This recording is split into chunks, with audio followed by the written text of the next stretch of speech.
Ramadan is exposing you. That's right, you've heard me. Ramadan is literally exposing you for your own insecurities and your own weaknesses. I can tell you from experience that in the last 7 days, I've literally been shown my negativity in front of me, and it has been excruciatingly difficult. But I realized that, hold on a second, Ramadan is there to serve me. It's there to help me. It's there to help me grow, to understand the shadows. It helps to shine a torchlight and show me exactly what's being laid out in front of me. Do you know where sometimes you're in light and you can see your shadows? That's exactly what Ramadan is doing for you. So it's actually for your best. It's actually for your greatest good that you've come across this very blessed month. Now, I'm not going to lie to you.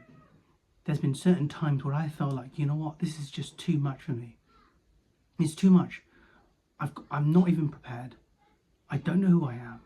And yet, all of these insecurities are being laid out in front of me. But then I realized that, hold on a second.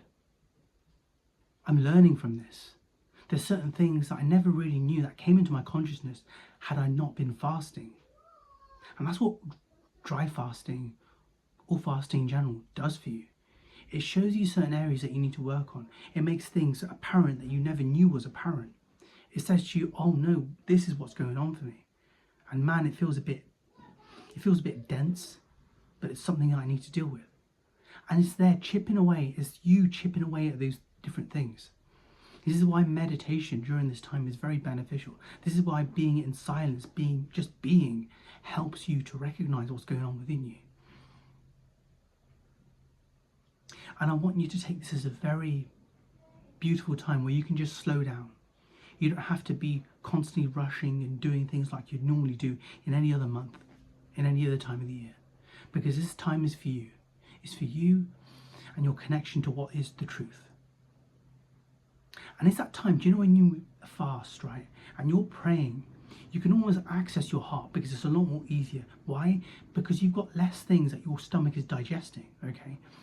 And when you're digesting, you're in a place where, in a space where you can literally hold your hands up high and ask for what you want and feel what's going on for you and ask the Most High to help you and help you to navigate through the times that you're living in right now.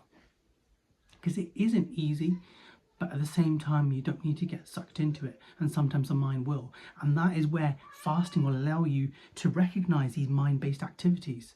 You know, it becomes quite challenging, especially when there's a lot of food in you, for you to notice those mind-based activities, to notice that I, to notice that ego. But when you've got nothing in you, all you can notice is that activity. So there's a lot more control, there's a lot more self-awareness. And I really want you to maximize the time as much as you can. Hold on here, I'm no expert, I'm no perfect Muslim as such. I still do lots of things, you know, I wish, you know, that I didn't do. Like sometimes I've been caught going on social media and going on YouTube just because the body feels tired. But that's something for me to work on. We're all work in progress here. And what Ramadan is exposing to you personally, specifically, is your own unique challenges.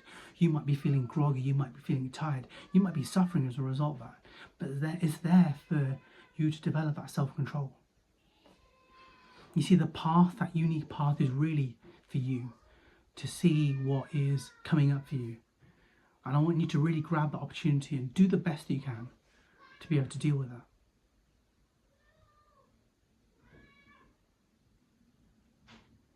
Praying, meditation, beautiful things.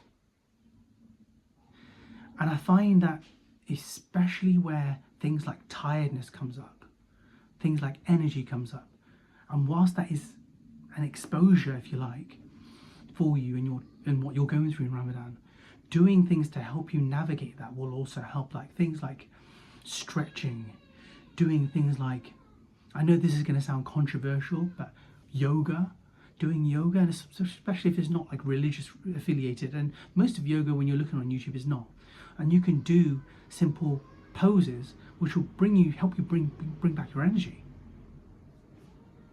Yoga Nidra is another one that's helped me, and that's basically non-sleep deep rest. And I don't want to go too much into it because you've got the facility of the internet to help you.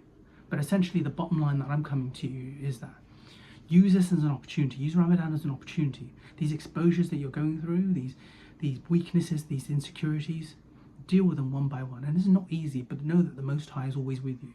He's always there with you. Never's left you. So long as you ask for guidance, so long as you ask for support, you can never go wrong.